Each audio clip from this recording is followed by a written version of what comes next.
Well, hey there, everybody. Hope everybody's doing okay on this wonderful Thursday. Hope you guys are having a great week. I'm actually back in the swing of things. Finally got everything unpacked and everything all together, and have just been preparing for the show a little bit today. We're gonna, as you guys know, whoever comes to this, we try to limit this to a half an hour. Try to get whatever we're talking about done and completed within that time, because I know your time is valuable and nobody wants to listen to me for more than 30 minutes, I would think. So do appreciate everybody who's already in the chat. Paul and Jeff, want to thank you guys. Looks like we have 5 or 6 people watching. So I'm sure we'll get a few more in here, but really do appreciate you guys coming in and hanging out.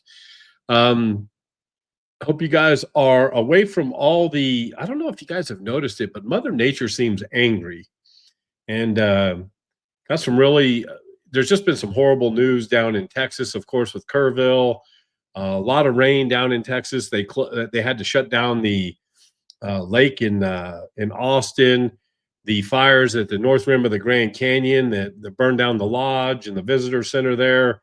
There's fires in Gunnison, Colorado, and I'm sure there's more everywhere else. So I hope none of you are impacted by those. But if you are, I'm there for you. Hey, Jeff, it's hot here in Northwest Arkansas as well, too. So I will say we've had a very calm spring, but I think summer's here now. This morning, well, today it's probably 90 degrees with about 80% humidity. So it feels like it's 120 outside. But, you know, it is what it is. It's the dog days of summer, and I'll take it. It's not that bad. Getting ready. I will be. So next week we will not be live. Next week it'll be recorded, and the reason being is I will be on a motorcycle someplace in Colorado, in the mountains in Colorado. So hopefully it'll be a little cooler there. But I have some great shows coming up, and I've got some more videos coming up. So don't despair. There's going to be content coming, and we're going to do more content. I got my other shooting studio set up. I've got another game of a solo game set up that I will start playing, Flashpoint China Sea. So I will start playing that relatively soon and doing some taping of that and all of that. So I babbled on enough. Let's go see what we're going to do. Hey, Bert, how are you, buddy? Hey, when I get back from Colorado, we need to get set up and play some games. For those of you who don't know, Bert and I live within a couple, 2 or 3 hours of each other, and we're going to try to get together and have some face-to-face play. So let's get on with what we're going to do this week. So first couple of things, we're going to start off with some opening comments. I've got some things that I want to chat about. We're going to take a quick look at what came for me. Yes, folks, combat is here. And we're going to take a quick little look at this. I'm doing an unboxing for this too, but for those of you that are here, we're going to kind of go through this and kind of look at this. Everybody's been saying I should get this game, so I have it. So we're going to take a look at that. Sorry for my stack of games here. So we're going to look at Combat Volume 3 Arnhem. And then our main topic for the day is going to be what makes a great solo game. And these are just my thoughts, folks. You might have different opinions. That's why I'm kind of asking you what your thoughts would be on what makes a great solo game and that sort of thing. Hey, Joe, thanks for coming in, buddy. Appreciate seeing you. Hey, Jonathan, thanks for stopping by. So, yeah, guys, if you keep do me a favor, hit the like button, you know, do all that YouTube-ish stuff. I saw a big surge in subscribers last week. So I don't know what that was all about, but I appreciate all of you who are subscribed and who have done that. So let's take a look at what we're going to talk about here. So a couple of things that I noticed while cruising the Intraweb. Yeah, exactly right, Bert. You're exactly right. And in fact, I've got another one over there, World War II Commander Series Market Garden. I need to get out on the table too, but so just perusing the internet, I found a couple things. So guys, I really hope that you go over to Mark Herman's site and like and give him some comments about his new video. So he's going to start doing some short videos on some of the games that he's producing and coming out with. And Army of the Potomac is the next one. But you guys should go check that out. Look, it's a quick 10-minute video, but how cool is it that one of the best designers in our lifetime puts out stuff like this for us to view? And so I think it's only right that we go and try to support Mark and, go check out what he's got to put out there. So I checked it out. It's a cool video. I'm looking forward to the game. And if it's anything like Rebel Fury, won't be disappointed. For those of you, you guys know I love World War I games, right? Nate and Tony, Nate from the War Room and Tony, who used to be on the War Room, they're doing a playthrough of The Lamps Are Going Out, and it is great entertainment. So if you're interested in that game and you want to see how it's played, they do a great job. It's actually very entertaining, and I've watched it a couple times, and it is really, really good. Hey, Christoph, how are you, buddy? Good to see you. And then the last thing is British Tank Ace is almost here. Zilla Blitz has been doing a great series on the game. If you guys don't know, I love playing the Western Front Ace, and I have American Tank Ace, and I'm really looking forward to seeing British Tank Ace when it comes out. So you guys should just go check this out. There's some, there's some very cool channels on the internet, and I just try to promote some of them and support them. And just like you guys support me, go check that out if you get a chance, because look, you can never have too much war game content, right? So that's about all I saw for, going on into the week. I don't know if there's anything else I'm really looking at. Yeah, Jonathan, it's a great game. I've got it set up on the table right now. It was in my War Game 10 challenge. I've just finished it, and I'll be dropping something else on the table. I think I'm going to take a break from the War Game 10 challenge for a little bit and put something else up on the table just something I want to play. I haven't decided yet, but we'll figure that out when we get there. So let's move ahead here and see what we're going to do. So now we're going to talk about, while I was on vacation, the awesome UPS dude came and brought me my Combat Volume number 3, Arnhem. And I thought, while we're sitting here talking, I'm going to open the box and kind of look at a few things. So I haven't opened the box yet. I've taken the shrink wrap off, but I haven't opened the box. I thought I would do that with you guys. So I'm going to go ahead and open the box. Again, another very nice box. I love the cover art. First thing you see when you open it, we're going to get to see some cards. And I don't know if you guys can see those very well. It's probably not focusing, but you get the idea. They're cards. There's a little bit of a glare there, but looks like there's a German deck, and then there's a friendly deck. So I always like some CDG driven stuff, so that's kind of cool. And then we've got nice little plastic bag that we live in a world where you have to say, do not give this to your children because they will suffocate. So again, it's sad that we have to put that on here, but we've got it on here. Jeff, I do not have Combat Volume 1. The only thing, so I've been trying to stay away from, sorry if you hear this on the mic, I'm moving the mic a little bit. I've been trying to stay away from digging back into another tactical war game because I do play ASL Starter Kit a lot and Combat Commander a lot. And so I was kind of trying to stay away from it, but everybody, after watching Ruff's playthrough, I decided I would go ahead and get it. I really like this topic as well, if you couldn't tell. So I thought I would jump in. And since the one cool thing about this is it is a standalone game, so I'm looking forward to trying it out. But when you open up that little baggie, the first thing you're going to see is a rule booklet. And the rule booklet is 35 pages. And it looks like there's 35 pages of rules. So I do know it's a little crunchy, which is fine. And but there are plenty of illustrations and everything to go that you can learn from this. So I'm going to start digging into this. I think there's a couple things I really, like I said, watching the playthroughs, it's kind of nice to see how Ruff did it. And I'm sure that it's pretty much the same, but we will see. So there's a rule booklet that comes in there. Then there's a scenario booklet. How cool is that? So there's, let's see, there's general scenario notes. There's 1, 3, 4, 5. So there's 6 scenarios in here. They all looked very well defined and from any length. So kind of cool. So there's just a there's kind of a look on the inside of it. But so that's kind of cool. On the back, there's a victory points table and that sort of thing. Then you've got a combat series rule book. So I guess that each one of the volumes will have a series rule book just that pertains to that volume. Clarifications for volume 3. And it looks like, yeah, there's some errata in here, but then it goes into just some different things about LOS and that sort of thing. And again, it gives you some very nicely detailed examples. So that's always kind of good, right? On the back, there's troop checks and that sort of thing. So again, I apologize for the glare.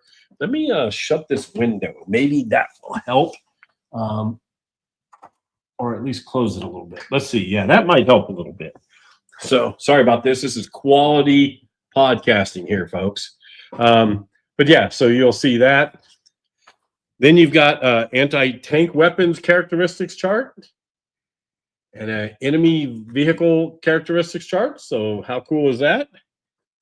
Then we have, oh, nice. Another another player's aid, sequence of play, and the terrain chart.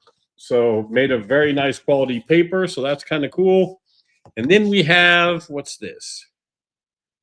Maybe this is the combat display map.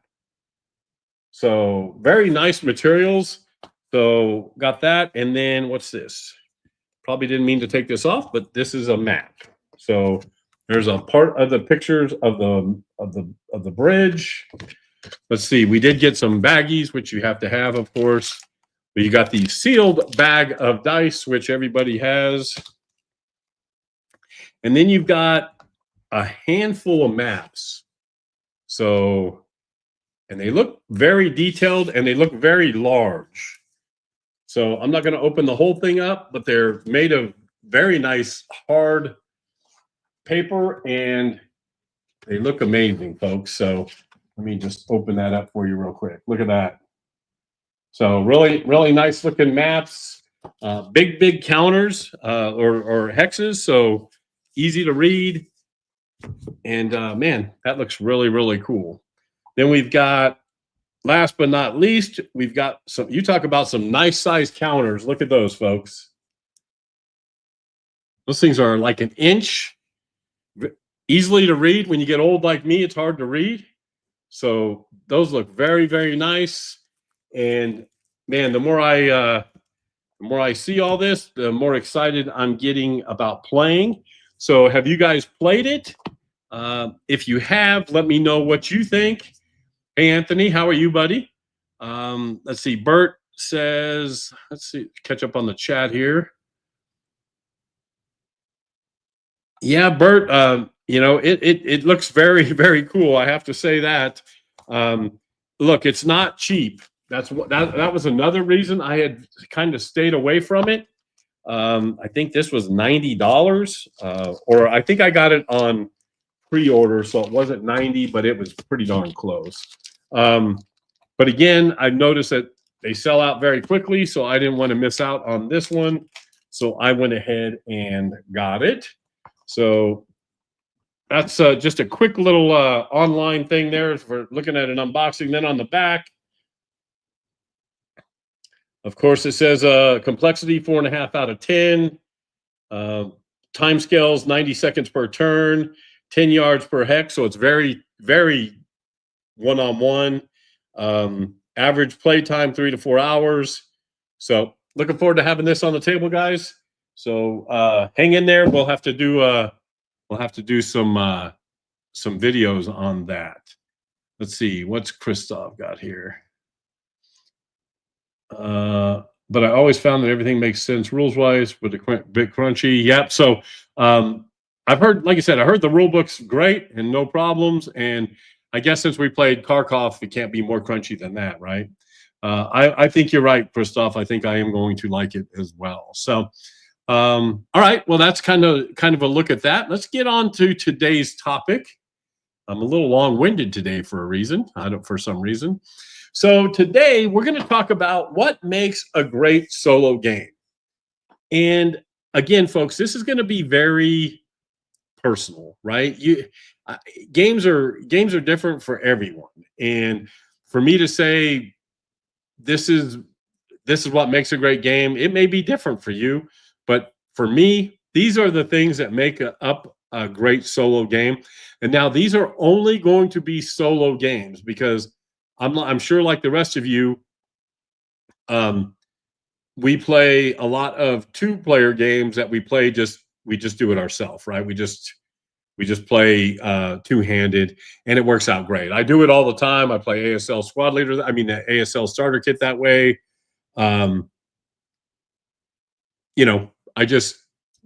So again, these are games that are just solo driven, and I may go over, in fact, maybe another topic would be games that are not necessarily solo, but that you can play solo. So I will be jumping back and forth to the chat because I don't want to. I just defeated 2 nights ago playing the Yeah, Anthony. So you and I, we're going to have to get together and play Memoir 44. Like I said, I played it one time at Origins, and it was a hoot. Some of the guys get really into it. I don't know if I want to get into miniatures and all that, but it looks like a great time. Let's see. Bert says, right off for me topic. Okay, I don't know what that means, Bert. You lost me there, buddy. But again, so these are just, and these aren't the best games that I have. They're just examples of what some of the games I do have. As you guys know, I love me some solo wargaming. Christoph and I have played Enemy Action Kharkov, and the solo system of that is great. I think almost I like it better as a two-player game, just because I think the solo game is just really hard because of all the stuff that you have to throw into there. But again, what makes a great solo game? Do you put those answers in the comments for me, or put them down below or in the chat? Because I'd like to see what you guys think. So the first thing that I think for a solo game is the game's easy to set up. And the reason I say that is because I don't want to spend hours setting up something that I'm just going to play for a short period of time. And most solo games aren't long, so I like an ease of setting up. So one of my favorite games, Stalingrad Advance to the Volga, very easy to set up. I've got the cube for me trays, so I keep everything by day. I can set this game up in 5 minutes, and it is so much fun to play. It's easy to set up. But again, I think one of the first things I look at is how hard is it to set up. And we're going to talk about a couple of games that aren't very easy to set up, but there's a solution that's coming, and I really enjoy the solution. So we'll talk about that a little bit later. Bert says, yep, absolutely, Bert. And then, yep, meaningful player to sit right. Something that's challenging, and we'll talk about that a little later. Just because it's one of those things that, again, there's different types of solo games, right? There's the narrative-driven games, which I love. Hunters, Western Front Ace, American Tank Ace, those sorts of things. And then there's other games that are more of a area-based or hex encounter type game. But again, meaningful player decisions. I do like and when you say, I know, Paul, what you're getting at here, not just going along for the ride. I don't mind some of that, because there is a little bit of, like Hunters, I think you're along for the ride for most part, but I love the narrative-driven part of it. And Western Front Ace, you make decisions, but you're still along for the ride. It's not like in Stalingrad or Manila or Viva la Emperor, you're not making huge decisions like you do in some of those narrative. I mean, in those games that you do in narrative games, but I get exactly what you're talking about. When you forget time, that's why I like solo games. right? And so, it's kind of funny, Christoph. Now that you mentioned that, I'm gonna kind of get off on a little tangent here. The other night, I was playing. Forgot what. No, an ASL starter kit scenario. So one of the new ones out of the new magazine. And I set it up. It was about 7:30 at night. Excuse me. And I remember my wife coming in at 1:30 in the morning and asking me if I was going to play that all night long. And I'd been playing for 5 hours and didn't even realize it. It was and that's when I love playing a game, is when you get immersed in it and you don't even think about it anymore. You're just having fun playing it. And so yeah, that's a good one. When you forget time, that's a good one. Panzer Paints says Pavlov's House. So I don't have this game. I've heard great things about it. I don't have it. It's hard to get now, and they want an arm and a leg for it, and I'm not willing to spend an arm and a leg for it. But I have heard nothing but good things about Pavlov's House. Christoph, and the designer developer of the game creates scenarios, trying to beat them is fun. Yes, I agree in that situation too, Christoph. That's why you and I get along so well, Christoph. We have the same kind of thoughts on certain things. Yes, that's the convenience, right? So part of the easy to set up, back on topic now, part of the easy thing to set up is, the convenience of it, right? Set it up, you can walk away. This is one game that I've played. I've done a couple videos on. I would do one turn and that was it. I would video a turn and go on. And it was, and we're going to talk more about why I love this game so much, but yeah, you're exactly right. It's nice when you can just set it up and go play. So the first thing for me is easy to set up and get on the table so you can start playing. The second thing is game mechanics. And so what I mean about game mechanics, right? I love things that create a randomness to the game. And I think one of the coolest concepts to me that creates randomness is chit-driven games, right? So Kharkov, Viva la Emperor.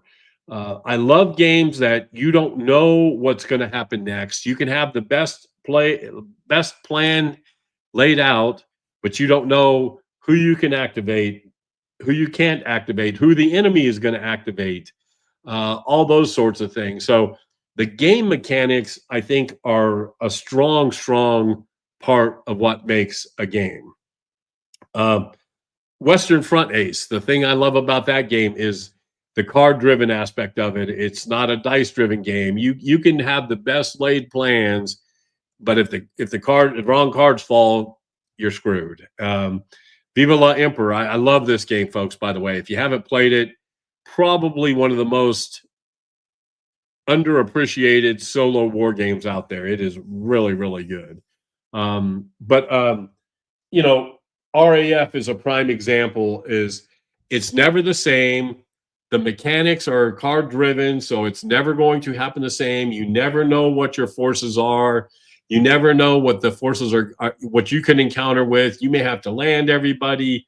The game mechanics are huge. And, I Napoleon is another one.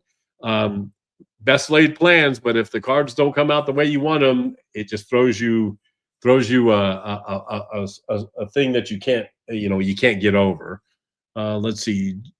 Jonathan said random turn order or activations, like right. So, and I know, again, off on a little tangent, I know some people hate playing Combat Commander, but part of the fun of Combat Commander is you can have the best plans, but if you don't have the cards in your hands, or some weird card comes up and it takes it just makes the game. And I know you guys get tired of me talking about Combat Commander. If I had one game that I could only take with me, it'd be that game, because you could play it over and over and over again and never have the same result. Now, if you're on a desert island, you better have somebody with you, because it doesn't play well solitaire-wise. So, but I digress. So, Christoph says in iCombat, you have some kind of randomness. A solo AI is moral driven, and that determines when actions. When he is wounded, he'd rather be careful, right? So that's perfect. That's what I'm really excited for about iCombat.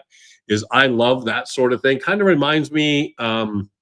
I don't know if you guys remember back in the day, there was a game called Ambush, which was kind of a narrative driven game, had a big book, but it was like that too. Depending on the situation, certain things would happen. But so game mechanics is high on, to me, what makes a great solo game. Replayability, right? How many of you guys have played a game, you played it once, and then you went to play it again, and it was the exact same thing? I have. And I'm not a fan, right? I love games that you can play over and over and over again. One of the best games, or any solo game, I can tell it's going to be good when I finish playing and I want to set it up and play again because I know it's going to be completely different. Kaiser Craig is that way. I love this game. It's one of my favorite games. It is always different. Yes, there's dice chucking and it's a chit-driven game and there's things that happen and it's probably not for everybody, but this game, you can play it over and over and over again.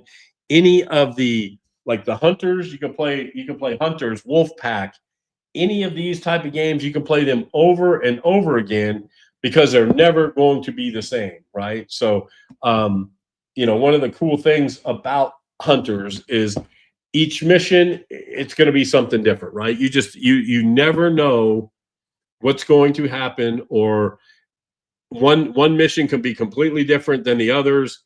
It's just really, really good. Paul says the States of Siege games are like that, and that's one reason I love those games.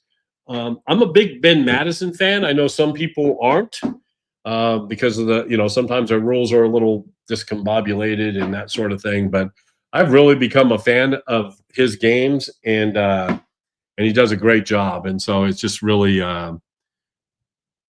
it's really cool. Oh, hey, one thing, I'm going to go back here. It's my show. I can go back, right? Game mechanics. One of the cool things about these is we talked about, and I'm going to go back one more. If you guys have played any of these games, the way the defense is set up is they're all chit driven. So depending on the area, there are certain defending chits that you put out. Well, when you set up the game, you pull those chits out and you put those in the defense, in areas, but you don't know what defense is there. And so every game is different. There's a difficulty level because you don't know what's there. So you commit troops, you commit certain things, you don't know what's there. It could be, and then all of a sudden you steamroll somebody, or you say, well, I'm just going to throw a little bit of units in there, and next thing you know, there's something huge in there. So I love that about these games, and I'm really looking forward to Berlin. It's supposed to be coming out relatively soon, so I'm really hoping that Mike Ranella and the gang get that out soon, because I'm really kind of looking forward to that as well. So replayability, right? Something that you can play over and over and over again. Paul says most States of Siege games are like that. Yep, I've got Malta Besieged. I need to get Ed on the table, and there's a couple other of the Siege games that I need to get on the table. I wanted to mention that game is always the same, but the outcome and how you play the tactics will always be right. And that's what I meant. The game mechanics are the same, but none of the outcomes are ever going to be the same, right? It's just and Wolfpack that's another game. I may even get that out on the table next. I haven't played that in a while. Right. So Christoph, I bet I've played Manila probably 10 times, and I probably lost 8 times. I've played Stalingrad probably 20 times, and I've probably won twice. It is tough. Stalingrad is really, really tough, and but it's a lot of fun and one of my favorite solo games. If you look at my top 10 solo games, it's always one of those. Challenging. So I think Paul kind of came up with that too. Is I want to have something that's not easy to win. If you guys have ever played Western Front Ace, you will know it is not easy to win. Either is, like I said, Stalingrad, Manila, There's just some games that I want it to be extremely tough. I don't want it to be where you don't feel like you can win, but I want it to be where all the stars have to line up for you to win the game. And I think to me that really makes a nice solo experience in my book. And then the last thing, and this is probably one of the things that this can be talked about differently amongst people, is if I'm playing a solo game, I want the components to be nice. I want to be able to, I want the maps to be nice. I want the cards to be nice. I want the player aids to be nice, because it's just you in the game, right? So it's not like you have, like with Kharkov, if I'm playing Christoph, I could care less what the game looks like, right? We're having an interaction, we're playing. As long as the mechanics work, I'm not a big, I don't care what the game looks like, right? Because I'm focusing on my opponent and having that kind of experience while you're playing the game. However, when you're playing a solo game, there is no opponent except for yourself, which I get tired of talking to myself. So that's when I want the board to look nice, and I want the pieces to be nice, and I want all of that stuff to kind of fall in place. So those are my 5, right? So nice looking components, challenging to play, replayability, right? You want to be able to play it over and over again, game mechanics, and to me, an ease of setup. So with that being said, we're going to go to this last thing, the advantages of games on Steam. Now, I know, look, I'm a board game player. I love playing board games. I don't play a lot of games on Steam. But I really wanted to get Mr. President. But when I saw some of the guys setting it up online, I mean, look at this picture down here, folks. Look at all the space that takes to play, and how much time it's going to take you to set up and all of that. And so it scared me away from it. So I didn't get it.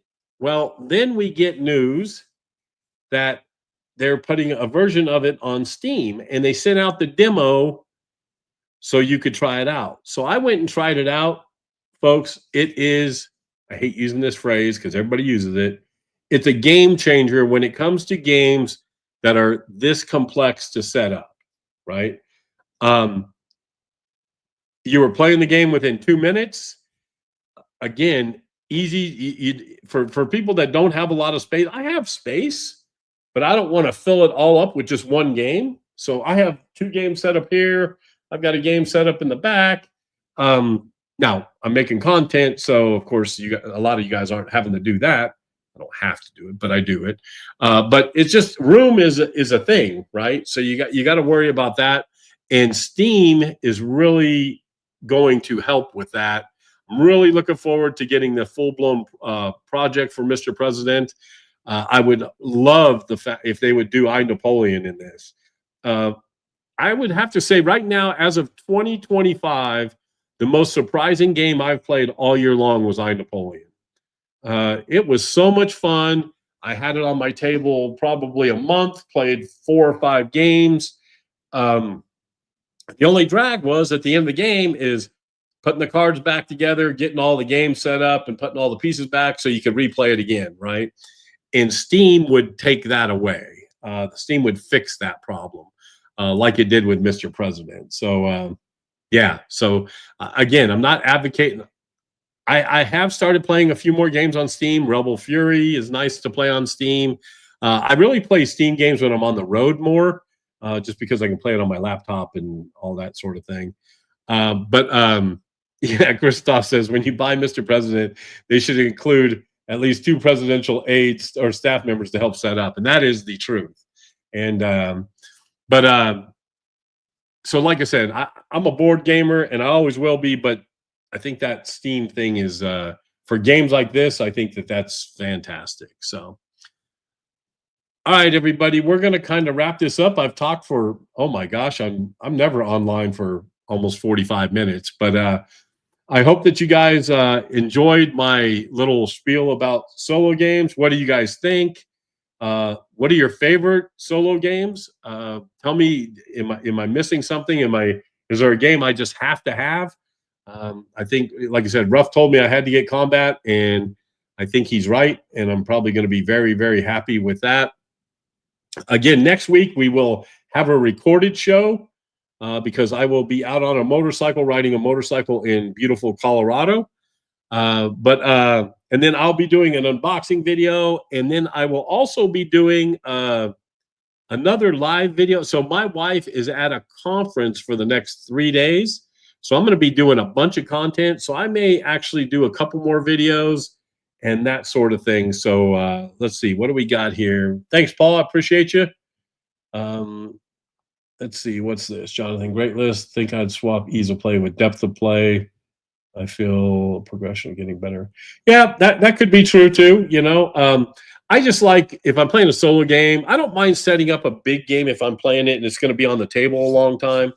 Most of the solo games I play, I try to get it done quickly. So yeah. So again, personal preference, right? Christoph, Combat, Wolfpack, and Carrier Battles Philippine Sea. So, man, I'm hearing a lot of cool things about Carrier Battles Philippine Sea. I may need to try that out. Again, I think I need to check that out. Jeff, thanks. Yep, appreciate you guys for stopping by. Anthony, thanks for stopping by. Appreciate you. And Panzer Paints, thank you, sir. Thanks for coming on by. So, guys, we're going to go ahead and get out of here. Make sure you go to Cardboard Commander on YouTube and subscribe, like, do all that. Hey, go to the Facebook group and join the Facebook group. I'm trying to get more people on there. I'd really like to do some events on there and everything. That would be, I'd like to get some stuff going, kind of like Tack Up does. But again, I don't want to take away from that group because they do a great job. It's just more stuff to have, right? So until next time, everybody, be safe, be kind, happy wargaming.